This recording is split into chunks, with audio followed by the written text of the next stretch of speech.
कई बार ऐसा होता है कि लोग मेडिसिन ले रहे हैं लेकिन ब्लड शुगर लेवल बढ़ रहा है ना। चावल को एक बहुत बड़ा दुश्मन बना दिया गया है। आपको भूख नहीं लग रही है तो आप ना खाएं। अगर कोई लगातार कोदो खाएंगे तो ये डाइजेस्ट नहीं होगा। एक रीजन है ब्लड शुगर लेवल बढ़ने का आयुर्वेद के हिसाब से। आपको भूख नहीं लगी है तो आप ब्रेकफास्ट स्किप कर दीजिए। जो अपनी दिनचर्या है और रात्रिचर्या में कौन सी चीजें आती हैं, मतलब यदि आप डाइट बहुत अच्छी ले रहे हैं, बहुत अच्छी एक्सरसाइज कर रहे हैं, मेडिसिन भी ले रहे हैं, सब ले रहे हैं, लेकिन अगर आप रात में देर तक जाग रहे हैं, सुबह देर तक सो रहे हैं, तो कहीं ना कहीं वो चीज भी आपके जो मेटाबॉलिक एक्टिविटी है उसको प्रभावित करती है। तो दिनचर्या के साथ हम जो रात्रिचर्या होती है कि सही समय पर सोना, सही समय पर उठना और अच्छी नींद आना, तो इसका भी एक बहुत महत्वपूर्ण रोल रहता है।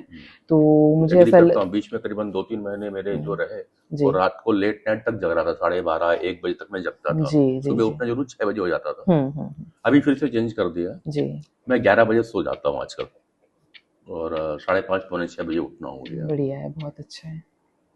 मतलब इसमें एक चीज बहुत महत्वपूर्ण है कि जैसे हम बोलते हैं कि भूख लगे तो आप समय पर खाना खा लें, आप नेग्लेक्ट नहीं करें जो आपकी बॉडी की डिमांड है उसको। उतना ही जरूरी है कि अगर आपको भूख नहीं लग रही है तो आप ना खाएं। मतलब आप ये देखें कि आपका डाइजेस्टिव सिस्टम कैसा है, आप उसको ओवरलोड ना करें। अगर आपको भूख नहीं लगी है, इसका मतलब ये होता है कि कहीं ना कहीं आपका डाइजेशन जो है वो पुअर है और आपने जो भी खाया 1 दिन पहले, 2 दिन पहले या पिछले रात में जो खाया वो डाइजेस्ट नहीं हुआ है। तो अगर पहले का खाया हुआ खाना डाइजेस्ट नहीं हुआ और आप फिर से खा लेते हैं तो वहीं से एक्चुअली सभी तरह की बीमारियों की शुरुआत होती है। एक रीजन हो सकता है, ये एक रीजन है ब्लड शुगर लेवल बढ़ने का आयुर्वेद के हिसाब से। ये एक रीजन है।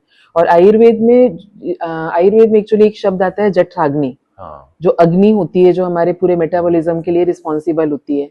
तो अगर वो अग्नि जो है वो ठीक नहीं रही, चाहे वो कम हो जाए, चाहे वो बढ़ जाए, चाहे वो डिस्टर्ब हो, कभी ठीक रहे कभी ना रहे, उसको आयुर्वेद में विषमाग्नि बोलते हैं। तो ये ना केवल डायबिटीज, ना केवल जो मेटाबॉलिक सिंड्रोम होता है, बल्कि जितनी तरह की बीमारियां होती हैं उन सबका कारण जो है ये होती है।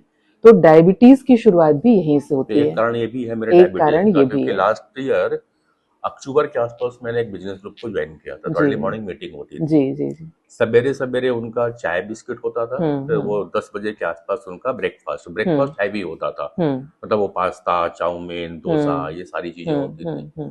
तो दोस्तों के बीच में घूमते घूमते खाते थे और वो ना चाहते हुए खाते थे और फिर रेगुलर 3 बजे के आसपास में फिर से खा लेते थे अपन। शायद एक रीजन ये भी है जो भी आप कह रहे हैं। तो अभी आपने 3 महीने का चैलेंज लिया है, 90 दिन का चैलेंज लिया है, तो आपको इस चीज को जरूर ध्यान में रखना है। मतलब हम मैगजीन्स में पढ़कर और कई तरह की वीडियोस देखकर ये जानते हैं कि हमको अपना ब्रेकफास्ट स्किप नहीं करना है। लेकिन आयुर्वेद का ये बिल्कुल अकाट्य सत्य सिद्धांत है कि जब तक आपको भूख नहीं लगे, आप ये देखिए कि आपका डाइजेस्टिव सिस्टम क्या बोल रहा है। अगर आपको भूख नहीं लगी है तो आप ब्रेकफास्ट स्किप कर दीजिए। और ये आयुर्वेदिक दवाइयाँ, कोई भी दवा ऐसी नहीं है कि जो आपकी ब्लड शुगर लेवल को एकदम कम कर देगी।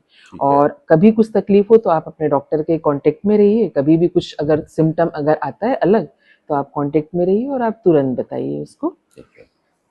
तो हम कई बार ये अपने खाने में जैसे ही ब्लड शुगर लेवल बढ़ता है, मतलब 90% लोग हैं वो कहते हैं हम चावल खाना छोड़ दिए, और कई बार वो फिर चावल खाना छोड़ते हैं, रोटी खाते हैं, और कई बार थोड़े और अवेयर रहते हैं तो फिर कोदो कुटकी और जो मिलेट्स है उस पर आ जाते हैं।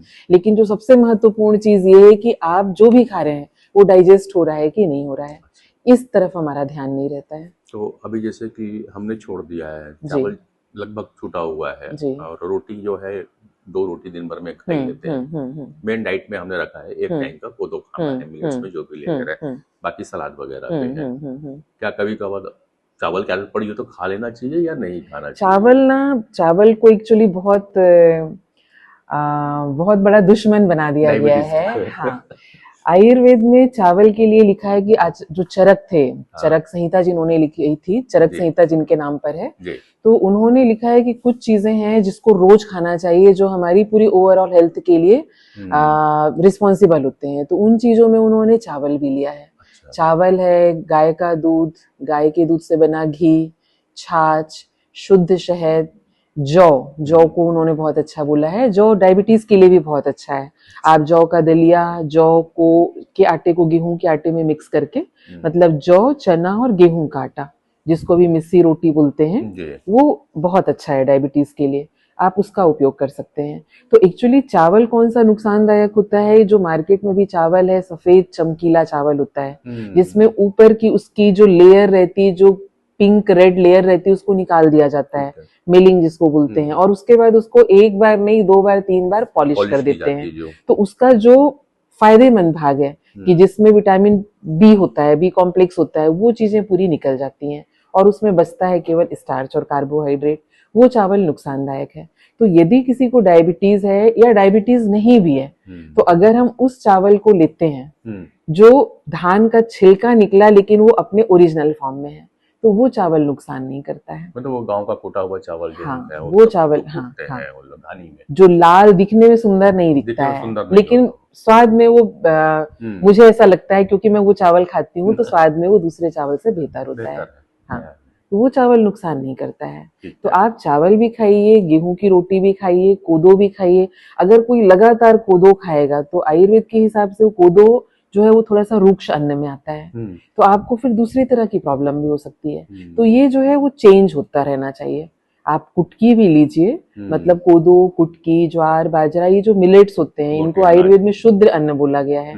तो ये सब चीजें जो है, ये लगातार इनको नहीं खाना है, क्योंकि अगर लगातार आप खाएंगे तो ये डाइजेस्ट नहीं होगा, वात को बढ़ाता है। तो इनको लेना है, लेकिन इनके बनाने का तरीका भी होता है कि आप इनको जब खा रहे हैं तो आप इनको कम से कम 8 से 12 घंटे, या उतना समय नहीं तो कम से कम 6 घंटे आप पानी में भिगाइए, और भिगाने के बाद फिर इसको पकाइए। तो इसमें बहुत सारे एंटी न्यूट्रिएंट्स होते हैं, तो जब आप उसको पानी में भिगा कर पकाते हैं तो उसके एंटी न्यूट्रिएंट्स खत्म हो जाते हैं। मॉर्निंग में अगर कोदो बनाना हो तो रात को भिगोना पड़ेगा फिर उसको? नहीं, मॉडर्न के हिसाब से भी मॉर्निंग बनाना है तो रात में भिगा दें, उसको रात में भिगो दें। लेकिन अगर मान लीजिए खाना ही है आपको और आप रात में भिगाना भूल गए, तो आप सवेरे 6 बजे भिगा दीजिए, कम से कम 2 घंटे 3 घंटे तो भीग जाएगा। तो उसमें जो इसमें जो जितने भी मिलेट्स होते हैं, ज्यादातर में protein, copper, zinc, magnesium, manganese, iron, ये मतलब मिनरल रिच होता है जी। लेकिन इसमें कई एंटी न्यूट्रिएंट्स भी होते हैं जो इसके एब्जॉर्प्शन को रोकते हैं। तो अगर हम इसको पानी में भिगा देते हैं और पानी में भिगा के पकाते हैं तो हमको इसके न्यूट्रिएंट्स जो हैं वो ज्यादा अच्छे से मिलेंगे। लेकिन जो मैंने आपको पहले बताया कि आपका डाइजेशन ठीक होना चाहिए, तो वो तभी बॉडी के अंदर एसिमिलेट होगा, एब्जॉर्ब होगा, जब आपका डाइजेशन अच्छा होगा, जब वो पूरा डाइजेस्ट होगा। तो जब आपका डाइजेशन अच्छा है, डायबिटीज जो है वो मेटाबॉलिक डिसीज है, और आयुर्वेद के हिसाब से आपको अपनी अग्नि को अच्छा रखना जरूरी है। और आपको ये समझना है, हर दिन आपको सवेरे देखना है कि आपकी अग्नि कैसी है। आप एक दिन पहले जो रात में खाए हैं, एक दिन पहले दिन में खाए हैं, वो डाइजेस्ट हुआ है कि नहीं है। तो आप देखिए कि आपका पेट हल्का है, आपका मोशन क्लियर हो रहा है, पेट भी हल्का है, शरीर में भी हल्कापन है, और आपको 8-9 बजे भूख लग रही है। तो अगर आपका शरीर ये कह रहा है तो आप फिर लीजिए जो भी आपको लेना है। हाँ, फिर ठीक है।